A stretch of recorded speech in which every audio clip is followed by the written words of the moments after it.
까칠했던 두 지도자 누굽니까? 바울하고 바나바. 되게 싸우고 갈라졌잖아요. 그리고 이제 바나바 얘기는 더 이상 나오지 않습니다. 바울이 쭉 전도 여행을 계속 하다가 이제 빌립보 지역에 들어가게 됩니다. 빌립보는 아시아에서 유럽으로 오는 첫 부분에 있는 도시다, 이렇게 이야기하기도 하는데, 지리적으로는 첫 동네는 아니라고 해요. 그래서 아마 첫 성이라고 하는 의미는 첫째가 하는 성, 가장 큰 성이기 때문에 그렇게 표현하지 않았나. 첫 번째 성이라고 해도 크게 틀린 말은 아니에요. 어쨌든 이제 바울이 15장 마지막 장의 마지막 부분에 나오는 마게도니아의 환상을 보고 마게도니아 지역으로, 아시아에서 마게도니아, 그러니까 유럽 지역으로 복음의 그 서진을 했죠. 하면서 처음으로 당도한 것이 빌립보 지역입니다. 빌립보에 왔다가 이제 문밖 기도하는 데를 찾아가다가 강가로 간 거예요. 강가에 갔더니 거기 이제 빨래터 비슷한 게 있었는데, 거기서 루디아라는 여인을 만나게 됩니다. 이 루디아는 자주장사라고 성경에 나와 있죠. 자주장사는 자줏빛 옷감을 만드는 장사, 이렇게 보시면 됩니다. 그럼 그 당시에 자줏빛 옷감이 무슨 의미가 있는가? 굉장히 고가였습니다. 그때 자줏빛 들어간 천에 붙인 메이커가 루이비통이었대요. 이를테면 그런 거였어요. 구찌나 루이비통이 붙어서 팔릴 정도의 그런 엄청난 고가. 뭐냐면 소라에서 조금 나오는 그 염료를 수천 마리를 모아야 조금 염색할 수 있나 봐요. 그리고 자줏빛은 왕과 귀족의 상징이니까 돈이 많아도 평민들은 입을 수도 없었어요. 고가의 옷감을 만드는, 그래서 아마 우물가에서 강가에서 그 일을 했던 것 같아요. 그 여인을 만난 거예요. 복음을 전했습니다. 루디아가 받아들이고 자기 집에 거하게 하면서 자기 집안 사람 전체를 예수님을 믿고 세례를 받는 그런 일이 일어나게 돼요. 그리고 며칠 뒤에 또 그 기도처, 아까 어디라고 그랬죠? 강가. 가는 길에 한 여자아이를 만나게 돼요. 근데 여자아이가 어떤 아이냐면 귀신의 힘으로 점을 치는 아이였습니다. 그리고 자기를 소유한 주인들에게 점값을 바치는, 소위 말하면 앵벌이와 크게 다르지 않은 그런 역할을 하는 여자아이를 만나게 돼요. 근데 여자아이가 귀신의 힘으로 바울을 알아봅니다. 여러분, 귀신을 우습게 여기시면 안 됩니다. 귀신은 사탄이에요. 귀신이 따로 있는 게 아니고 귀신은 곧 사탄으로 성경에도 표현이 됩니다. 뭐라고 말하냐면요, 이 사람들은, 바울과 실라, 이 사람들은 지극히 높은 하나님의 종으로서 구원의 길을 너희에게 전하는 자라. 정확하게 말하고 있죠. 바울과 실라 일행을 향해서 사람들에게 얘기하는 거예요. 뭐라고 그랬다고요? 이 사람들은 지극히 높으신 하나님의 종들인데 무슨 길을 알려준다고요? 구원의 길을 너희에게 전하는 자다. 여기서 중요한 사실 한 두 가지를 좀 짚고 넘어가야 되는, 첫째는 정말 귀신은 귀신이다. 귀신같이 알아보는. 예수님이 이 땅에 오셨습니다. 사람보다 귀신이 먼저 알아봤죠. 광야로 나가셨을 때 테스트를 했어요. 절해라. 돌로 떡을 만들어 봐라. 뛰어내려 봐라. 교묘한 시험을 했죠. 어떤 귀신이 예수님 보고요, 나를 떠나달라고 두렵다는 거죠. 알아봤다는 거죠. 야고보서에 뭐라고 말씀하고 있습니까? 하나님이 한 분이신 줄 아느냐? 잘 알았도다. 그 다음 나오는 말씀이 귀신들도 믿고 떤다 그랬어요. 알아요, 귀신들이. 자, 중요한 사실, 우리보다 누가 하나님을 더 잘 압니까? 또는 사탄. 그래서 교회가, 예를 들면 사랑의 교회가 어떤 정체성을 가진지는 누가 더 잘 알고 있다? 귀신이 정확하게 알고 있다. 사랑의 교회가 저 강남 예배당에서 서초동으로 교회를 새로 짓고 이사 오게 되면 할 일을 누가 더 잘 알고 있었다? 귀신이 더 잘 알고 있었다. 자, 우리가 다 귀신이라고 칩시다. 막아야 됩니까? 놔둬야 됩니까? 막아야 되죠. 그래서 온갖 다양한 얼굴로 아름다운 말로 못하게 했죠. 그걸 분별하지 못하는 영혼들이 거기에 부활해동하면서 힘을 보탠 것이 우리가 이 교회에 들어올 때 겪었던 어려움의 실체입니다. 귀신들 귀신 같습니다. 정말 대단합니다. 성경에 나오는 얘기예요. 그래서 교회를 공격하고 기독교를 공격하고 우리의 신앙을 훼손하려고 하는 세력이나 사상이나 그 사람을 우습게 보시면 안 됩니다. 그 뒤에는 누가 있습니까? 귀신이 있는 거예요. 자기들이 알건 모르건 그 뒤에는 사탄이라는 실체가 있는 것입니다. 정확하게 알고 정확하게 선포합니다. 사람들은 잘 몰랐어요. 누구야 저 바울이? 왜? 처음 거기 들어갔다고 그랬잖아요. 와서 겨우, 죄송합니다, 그 당시 세계관으로 겨우 그 루디아하고 그 집안 사람들 전도해서 뭐 이렇게 얘기했을지 모르지만 귀신은 위대하신 하나님이 보내신 종들이고 구원의 길을 너에게 알려주는 자들이다. 이렇게 정확하게 말한 사람 많지 않습니다. 두 번째 중요한 사실은요, 바울이 그 일을 하러 왔는데 그 일을 하러 왔다라고 얘기해 주니까 얼마나 좋아요. 자기를 소개해야 될 판인데 귀신이 막 소개해 주는 거예요. 얼마나 좋습니까? 근데 바울이 뭐라고 그러는지 아세요? 예수 그리스도의 이름으로 내가 네게 명하노니 그에게서 나와라, 이렇게 얘기를 합니다. 누구한테? 귀신한테. 꾸짖는 거예요. 그래서 나옵니다. 그 일을 못하게 해요. 중요한 교훈 두 번째가 뭐냐면요, 귀신은 귀신이고 사탄은 사탄입니다. 어느 순간 우리를 도와주는 말과 행동을 하는 것처럼 보여도 귀신은 뭡니까? 귀신이고 사탄은 사탄이다. 어느 순간 우리에게 도움이 되는 것처럼 보인다고 해서 손을 잡게 되면은 귀신에게, 사탄에게 말리는 것입니다. 그래서 귀신을 쫓아내버려요. 누가요? 바울이. 여러분 주변에 저 사람이 하는 일 또는 저 사상이 하는 일, 예를 들면 공산주의 사상은 완전히 사탄이 버무려 놓은 사상이죠. 또는 무신론자들, 무신론 철학에 기반한 주의 주장들, 잠시 기독교와 우리와 교회와 한편인 것처럼 보인다 할지라도 손을 잡으면 됩니까? 안 됩니까? 안 됩니다.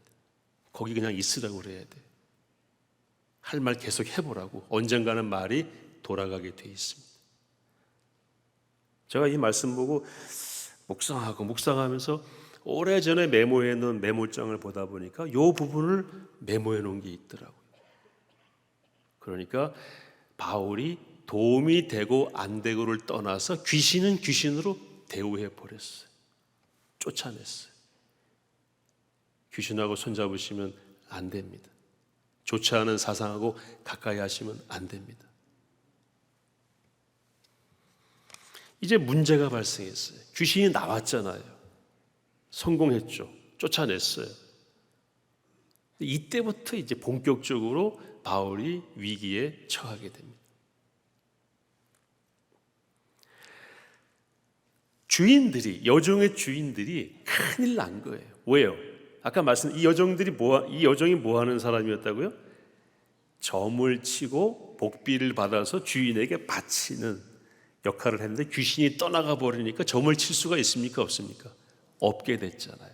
그래서 이번에는 그 주인들이 벌떼처럼 덤벼듭니다. 그 성경을 제가 앞에 쭉 이제 오늘 읽은 본문 앞에 것들을 계속 묵상하면서 정리한 내용을 잠깐 말씀드리면, 옷을 찢고 벗기고 매로 치고 고발을 해가지고 그런 일을 경험하게 하고, 그 다음에 옥에 가두고 착고를 채워놨다고 그랬어요. 완전히 움직이지 못하게 깊은 옥에 쳐 넣어버렸습니다. 주인들이 고소하고 관료들을 매수해가지고 이런 곤란에 처하게 된 거죠. 아까 앞에까지는 좋았죠. 귀신이 알아보고 귀신이 쫓아내고 좋았는데, 그 일 때문에 발생한 일은 뭐냐면은 완전히 갇혀버린 거예요. 기독교를 반대하고 진리를 반대하는 사람들의 공통점 중에 하나가 뭐냐면요, 자기에게 손해가 오기 때문에 그렇게 하는 거예요. 이게 무슨 진리와의 대결에서 겨루는 게 아니고요, 손해가 오니까 반대하는 거예요. 또는 자기 이익을 추구하고 싶은데 기독교의 진리가 그것을 방해하니까 기독교를 반대하는 것이지, 기독교의 진리가 문제가 있다고 생각할 정도의 진리와의 대결로 반대하는 것이 아닌 경우가 굉장히 많다는 것입니다. 이 사람들이 왜 바울과 실라를 감옥에 쳐넣었습니까? 네가 말하는 거 들어보자, 따져보고 교리적인 논쟁을 한 게 아니에요. 왜 그랬다고요? 자기의 수익의 소망이 사라진 거예요. 다시 말해서 손해가 발생한 거예요.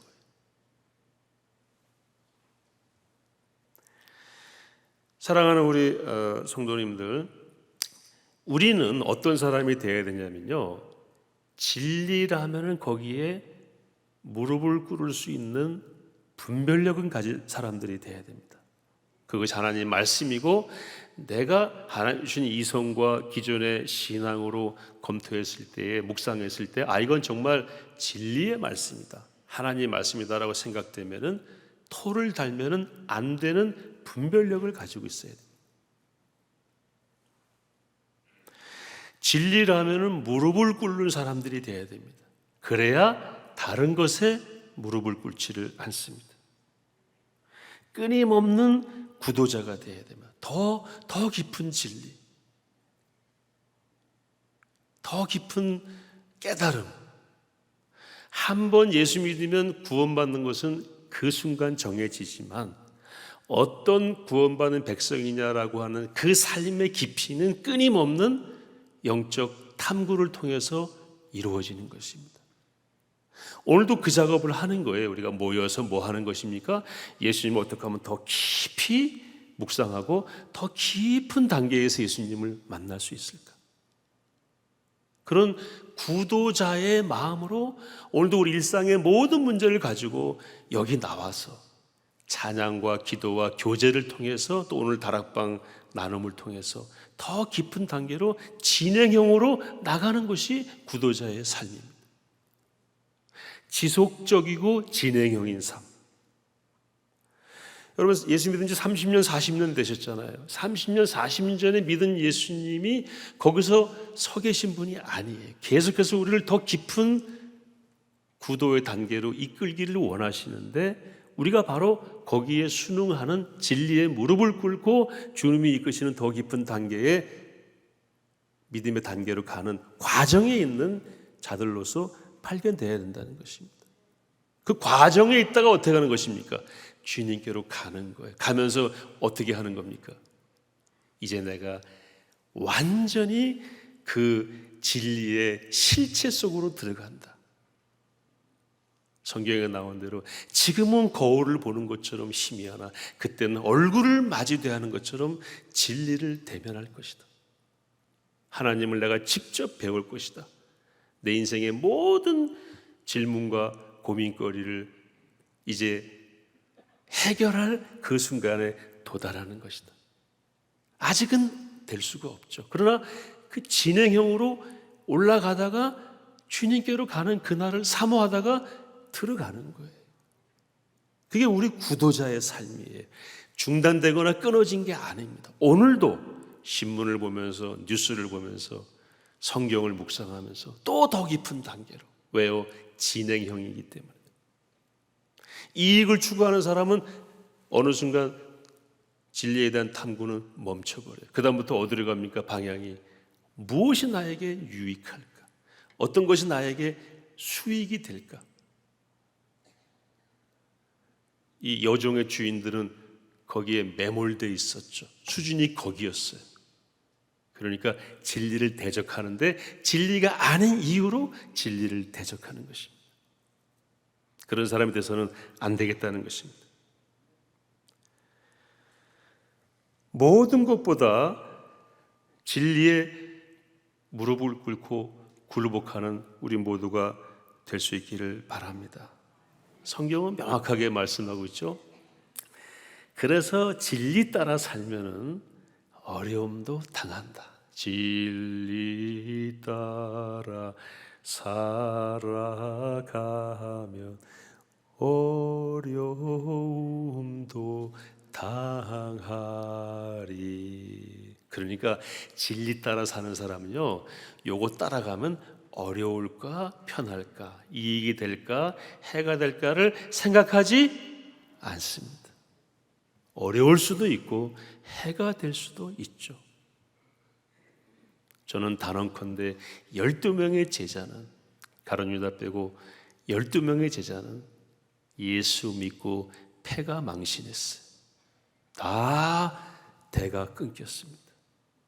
진리 따라 산 사람의 말로입니다. 근데 그 삶이 얼마나 위대하고 가치가 있습니까? 진리 따라 사는 사람은요, 그게 너무 위대하고 절대적 가치가 있기 때문에 그것 때문에 보는 모든 손해는 아무것도 아닌 것이. 그러니까 진리 따라가면 모두 당할 수 있다고요? 손해 당할 수 있다. 근데 이 여종의 주인들은 손해가 나면은 진리고 뭐고 다 부정하는 거예요. 그래서 진리를 품은 사도들을 감옥에 집어넣고 착고에 채우고 입을 틀어막고 거기에 가둬둬 버린 것입니다.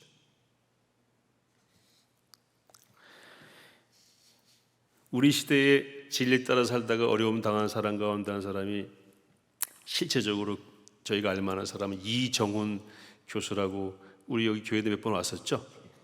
저는 그분을 잘 알아요.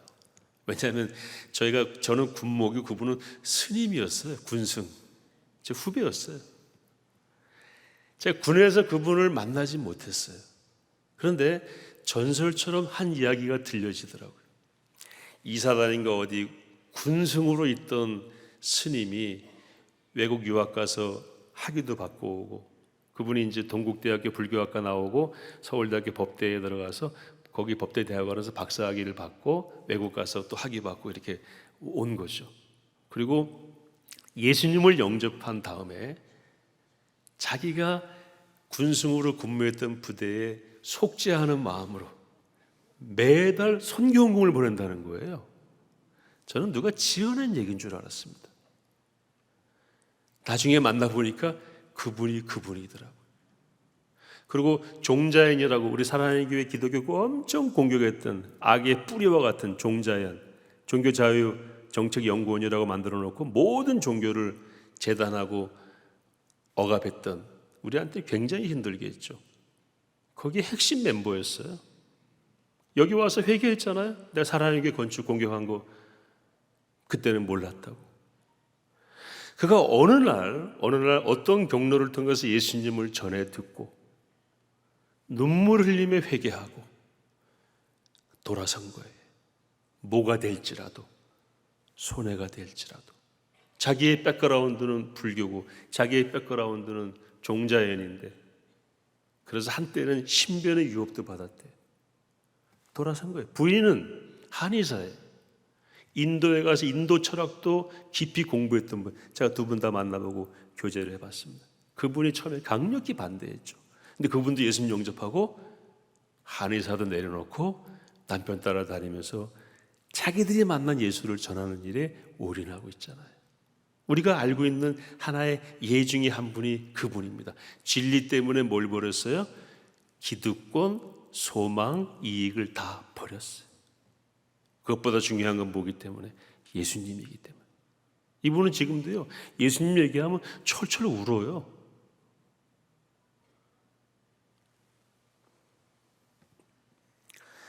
그래서 우리가 나 예수 믿고 이렇게 좋아졌고 우리 손주 손녀가 이렇게 좋아지고 하는 얘기들은 너무너무 값진 얘기지만 그렇지 않은 얘기들에도 감동의 여유를 가지셔야 됩니다. 제자들은 어떻게 했다고요? 예수 믿고 패가 망신했어요. 그러나 그 삶은 위대했습니다. 우리가 볼 때 패가 망신한 거죠. 하나님이 보실 때에는 목적에 딱 맞게 쓴 위대한 삶을 산 것입니다.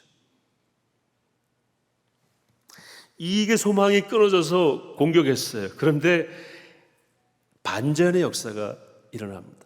그 공격 때문에 바울이 감옥에 들어가고 신라가 감옥에 들어가고 깊은 감옥에서 착고에 채우고 완전히 어려움 속에 빠졌지만 여러분 잘 아시는 대로 바울과 신라가 밤중에 찬양을 하자 옥문이 열리고 지진이 일어나고 착고가 다 풀리고 난리가 난 거예요. 그래서 간수가 와서 보니까 옥문이 열려 있으니까 다 도망간 줄 알고 내가 이거 국정감사 걸리면 죽으니까 여기 죽자 자결하려고 칼 빼서 죽으려고 할 때 바울이 뭐라 그랬어요? 죽지 말라고, 우리 여기 있다고. 그래서 이런저런 경로를 통해서 그 간수가 예수님을 믿게 되고 집으로 모셔다가 다 씻겨주고, 왜냐하면 엊그저께 엄청 얻어맞아가지고 피가 철철 흘렀거든요. 성경에 피 흘렸다가 나와요. 그리고 집안 다 모아놓고 예수님 영접하고 세례를 받는 일이 발생하게 됩니다. 그리고 이제 가도 된다고. 그때 바울이 하는 말이 우리가 읽은 본문입니다.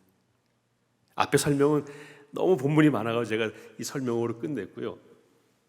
오늘 본문이 바울의 반전의 메시지가 여기 나옵니다. 날이 새벽 35절에 상관들이 부하를 보내어 이 사람들을 놓으라 하니 이렇게 돼 있죠. 날이 36절 간수가 그 말대로 바울에게 말하되 상관들이 사람을 보내어 너희를 놓으라 하였으니 이제 평안히 가라 하거늘. 그랬더니 37절 같이 한번 읽겠습니다. 시작. 바울이 이르되 로마 사람은 우리를 죄도 정하지 아니하고 공중 앞에서 때리고 옥에 가두었다가 이제는 가만히 내보내고자 하느냐? 아니라 그들이 와서 친히 와서 우리를 데리고 나가야 하리라. 야, 얼마나 신납니까? 바울의 까칠한 성격이 다 나오죠. 야, 오라 그래. 나 못 나가. 직접 와서 우리 보러 우리를 내보내는 의식을 치르라 그래. 높은 사람 나오라 그래. 책임자 나오라 그래. 그런 거예요. 그 다음 장면 읽지 않겠습니다만 이 사람들이 막 두려워 떱니다. 왜요? 바울이 뭐를 가졌기 때문에. 로마 시민과 그리고 재판도 하지 않고 린치를 가했기 때문에 다 위법이에요. 이제 우리 죽었다 하는 그런 상황까지 내몰리게 되면서 반전이 일어나게 됩니다. 말씀을 정리하겠습니다. 복음은 위대합니다. 제 얘기가 아니에요. 복음은 모든 믿는 사람들에게 구원을 주시는 하나님의 능력이다. 복음은 능력입니다. 복음 그 자체가 엄청난 파워가 있습니다. 저희가 탄자니아 가서 복음을 전할 거예요. 귀신 들린 사람에게도 복음을 전할 겁니다. 우리는 연약하지만 복음이 위대합니다. 복음 붙들고 손해를 따지지 않고 가게 되면 하나님이 우리를 그 값을 하게 만드시는 것입니다. 중간 과정에서 감옥 갈 수도 있어요. 중간 과정에서 맞을 수도 있습니다. 그러나 계속해서 어떻게 해야 됩니까? 복음을 붙잡아야 됩니다. 내가 복음 붙잡았더니 얻어맞았다. 손해봤으니까 복음을 놓자. 거기서 끝나는 거예요. 계속 붙잡아야 됩니다. 그러면은 복음의 소망을 경험하게 될 줄로 믿습니다. 그게 그리스도인의 삶이에요. 사람들이 이해할 수가 없습니다. 저 사람들은 꼭 손해보는 길을 택하는 것 같아. 그러나 하나님께서 그렇지 않다는 것을 언젠가는 증명해 내시는 것입니다. 미물 같은 우리를 통해서. 제가 군대 얘기 좀 하겠습니다. 우리 국방부 전 차관님도 와 계시지만 군대에 그런 말이 있어요. 장포대라고. 장로는 장포대 아시죠? 장군을 포기한 대령입니다. 장군 진급 포기하면요 무서운 게 없어요. 그래서 장포대를 조심하라는 말이 군대에 있어요. 저분은 장군을 포기한 분이야. 그러면 조심합니다. 장군 진급 해보려고 하는 대령은요, 모든 걸 본인이 조심합니다. 모든 걸 두려워해요. 말도 조심하고 떨어지는 낙엽도 조심합니다. 그래서 두려움에 빠져 있어요.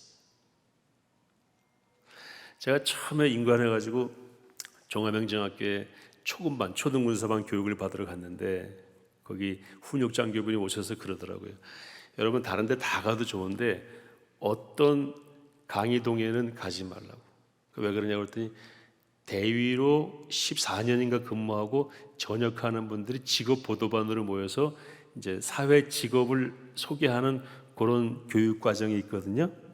거기에 교육받으러 온 분들이래요. 왜 가지 말라고 그러냐 그랬더니 그분들은 겁이 없대요. 전역을 얼마 남겨놓고 있지 않고 소령 진급도 포기했고 이제 안 됐어요.